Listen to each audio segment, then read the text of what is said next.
We'll be talking about Trump's tariff war and what it means for the global economy in Nigeria.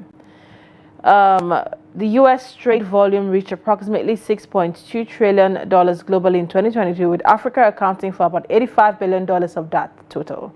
Now, Nigeria is one of the continent's largest economy, plays a significant role in this trade dynamic, with bilateral trade between the U.S. and Nigeria valued at around $10 billion annually.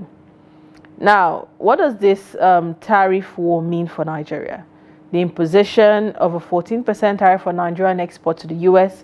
What are the economic consequences of this? But to understand this tariff war, to lay a background to it, let's take a look at this report by our colleague Abdullahi Ahmed. Japan, 46%. They would charge us 46% and much higher for certain items like cars. It was a seismic event that has already set things in motion for the global economy. No country or region was spared by the Trump administration, announcing what is potentially a global trade disruptor. 46%, we're charging them 24%. India, very, very tough, very, very tough. The Prime Minister just left. He's a great friend of mine, but I said, you're a friend of mine, but you're not treating us right. They charge us 52%. You have to understand, we charge them almost nothing for years and years and decades. And it was only 7 years ago when I came in, we started with China and charged them. We took in hundreds of billions of dollars from China in tariffs. And they understood, honestly. President Xi understood. He said, look, I understand, and the other countries, and they all understand.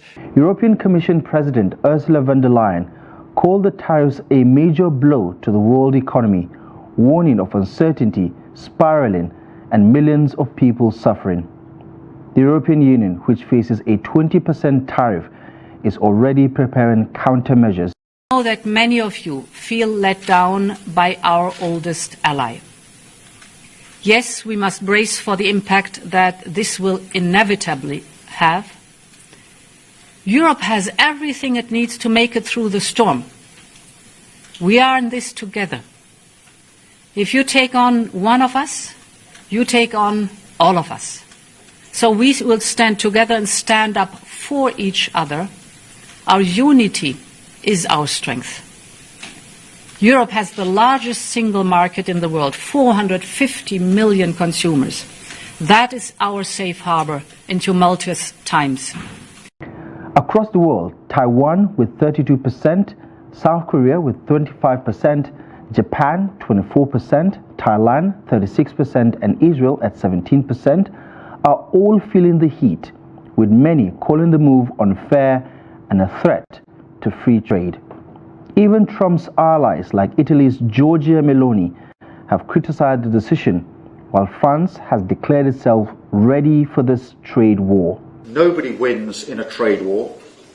That is not in our national interest.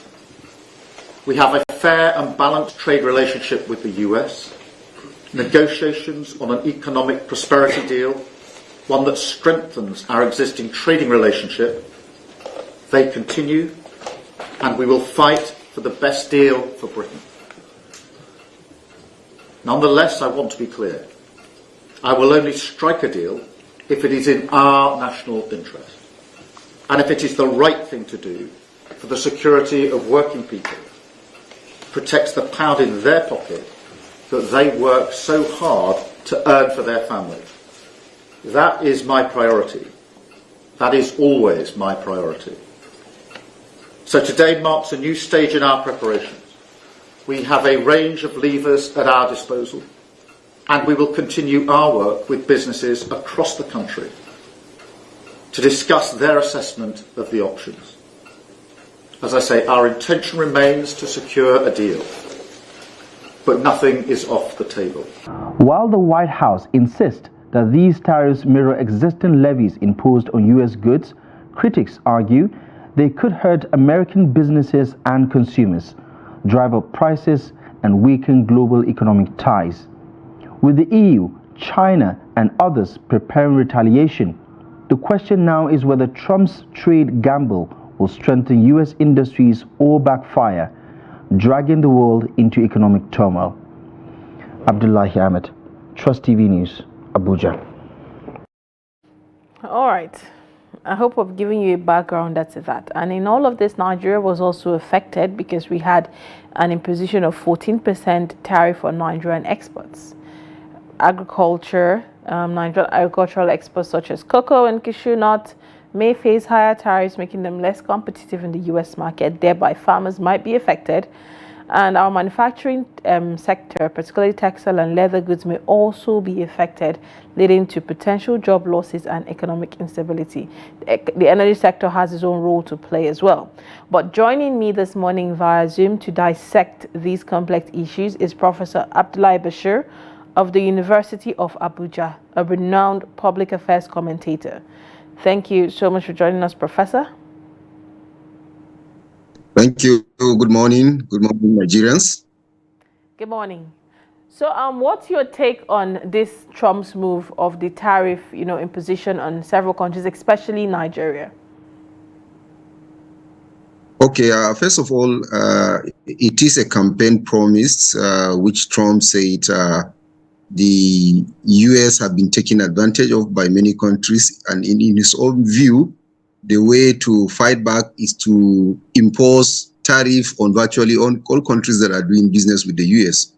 So the U.S. government went into a work, and they look at the balance of trade between each of the countries that they trade with, and they brought out a formula based on which they brought out a percentage tariff with a baseline of 10% for all countries of the world. So the analysts are saying, whether within America or outside America, that that may not necessarily be the best way to industrialize America or to bring back American manufacturing into the United States. But let's leave it to the United States.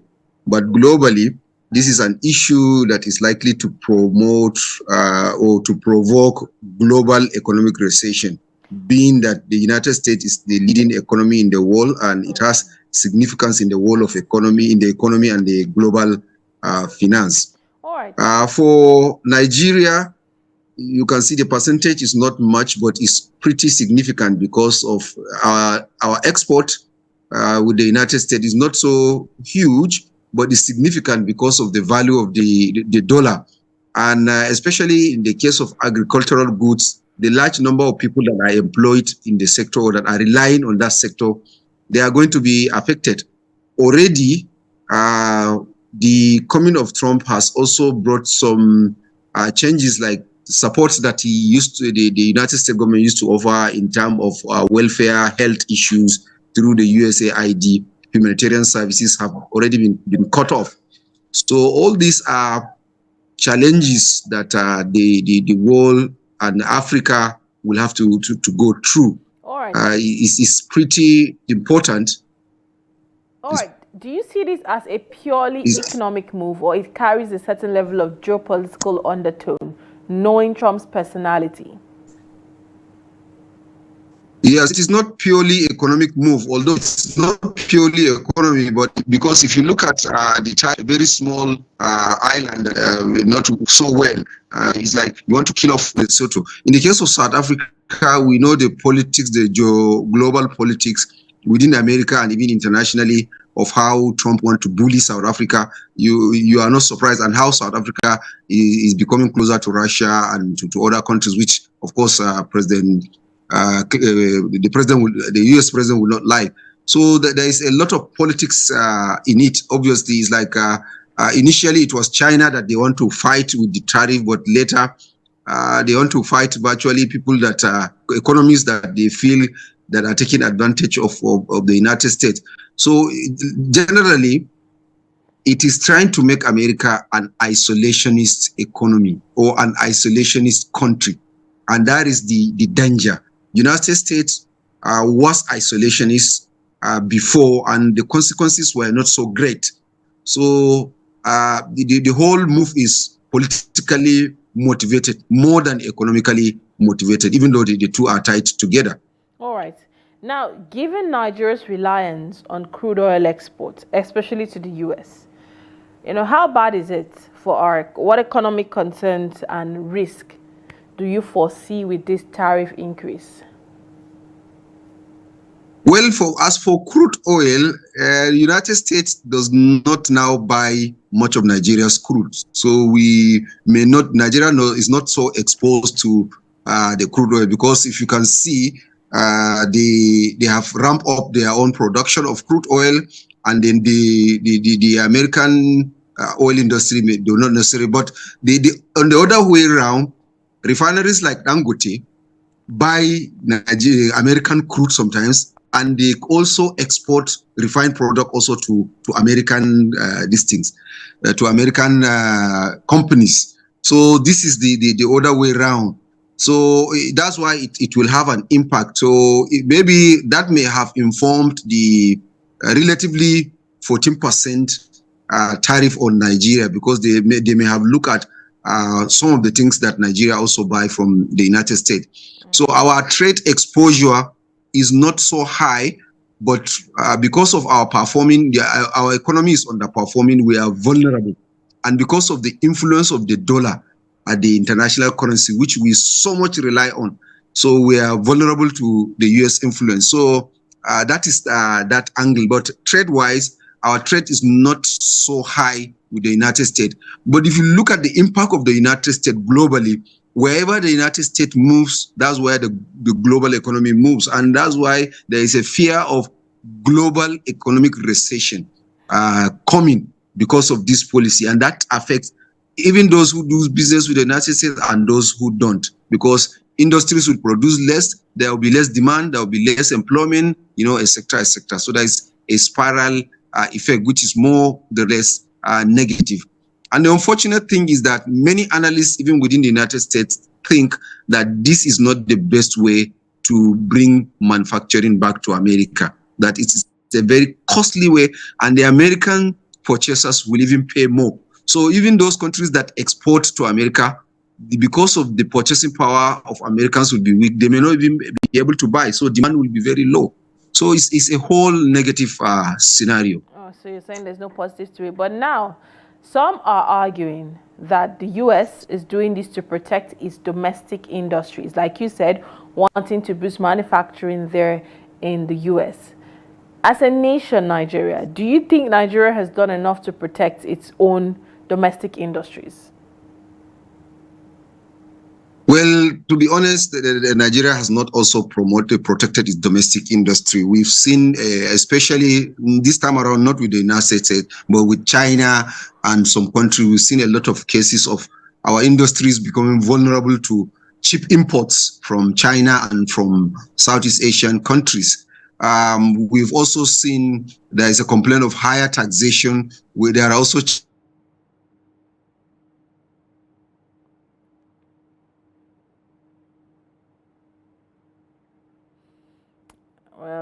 it seems like the more we pay for tariff and quality network, the more we see it dwindling. The strategies government is putting in place is still not giving the industries advantage. So I think more needs to be done along that line.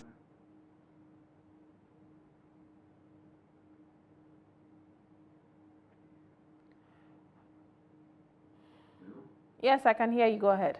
Hello, okay. So there is also the side of the dollar exchange rate, which is also a function of the economy.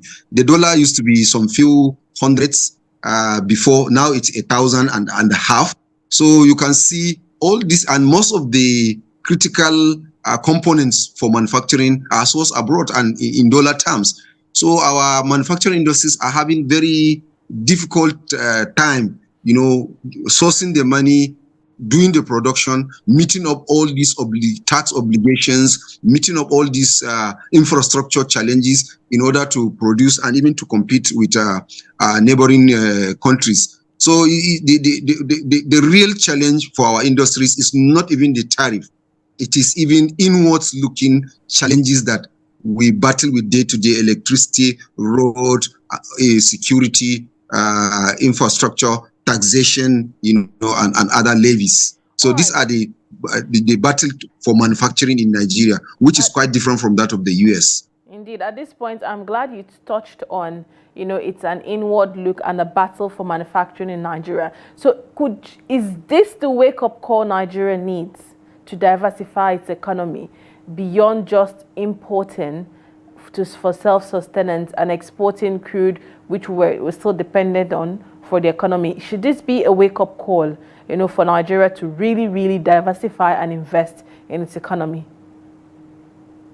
Yes, absolutely. In fact, for the whole of Africa, it means now when you want to export, you don't focus on only few markets.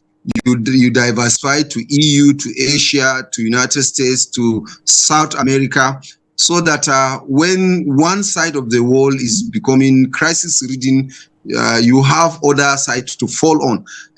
Countries that do heavy business with the United States in these few days are in a dilemma and in a stalemate. Countries like Lesotho, which export jeans, diamonds, and what have you, virtually to the United States. It's a small country, actually. They are heavily dependent on the United States. So the same thing with Nigeria. We need to diversify our exports. We also need to diversify our industry, our industries. We also need to revive agriculture because of the advantage agriculture has, and because the need for our agricultural goods is all over, the demand is all over the world. So these are some of the things that we need to consider, so that we'll be serving as many places as possible, so that even if one part of the world decides to close off its market, we have other alternatives before we adjust to the reality. So diversification is very important, even domestically and even in terms of export. So it's a time for us, for the Nigerian government officials in charge of export, to sit down. How do we promote changing directions? How do we promote expanding our export base, so that we don't rely only on one economy, so that we will not be negatively impacted when that economy adjusts or react as the way the United States is currently doing. So from what you're saying, I get that you're saying that it's about time the government looks inwardly by investing in our manufacturing industries inwardly, while pivoting their attention to other countries like China and Russia and other bigger economy in the EU that we could possibly create alliance with. With this, if peradventure we decide to create new alliance, would it reduce the dependency on dollars in Nigeria, especially for international trade? Well, the overdependence on dollar has to do with the way we structured our economy and what we get. It's a global issue, okay, as a global currency. I remember during the previous government, there was agreements signed between Nigeria and China, so that Nigerians will trade with China bypassing the dollar. I do not know to what extent has this agreement been implemented. It would have been good, it would have made trade between the two countries cheaper, less convenient, and to circumvent the dollar. But unfortunately, you can see everything in Nigeria, we have to source the dollar, and it's putting pressure, despite the economic liberalization policy of this current government, which floated to the dollar. Still, the dependence on the dollar is a structural issue. So we need to rethink that. We like reviving the China deal, also doing similar deals with EU, so that we can reduce the push or the demand for dollar, which is more or less like the second currency in Nigeria. And with what is happening in the US, it will become even much more difficult, because earning in dollars might reduce as a result of this policy, as a result of the anticipated global economic recession. Then we also need to work on our currency, so as to have value, so that people begin to buy our goods more frequently. Okay. We also have an advantage when there is international trade, so that our money will also have value, and also promote quality exports of some of our products that we produce. So these are some of the issues that we need to work on, to reduce our reliance on the dollar, which is a global currency, but actually the more we rely on it, the more our economy becomes more vulnerable to the dollar. All right, And as you can two see, quick questions now before this we go. new tariff by President Trump may make it even more difficult to earn the dollar as a country. All right, Professor, two quick questions now before we go. Very quickly, do you think Nigeria has a negotiation power to push back against this tariff, or was just simply collateral damage to the trade war that is going on? And lastly, do you see this long term? Do you see this as an opportunity for Nigeria, to reevaluate its economic strategy?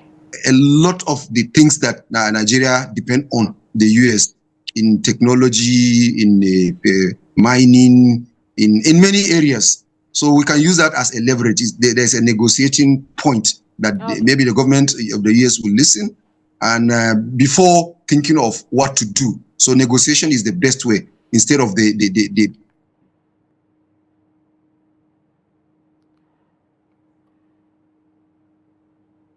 All right. Do we still have Professor with us? tariff war. Secondly, relations with foreign countries to look inwards. What is the percentage of our trade within Africa? Okay. What is the percentage of trade within the third world countries or the South countries? We need to trade with ourselves more to reduce our vulnerability to some of these global giants. Then thirdly, we also need to relook our entry into some of these economic blocks. Like BRICS now is coming up. We need to look what leverage do we have when we join BRICS? What are the benefits?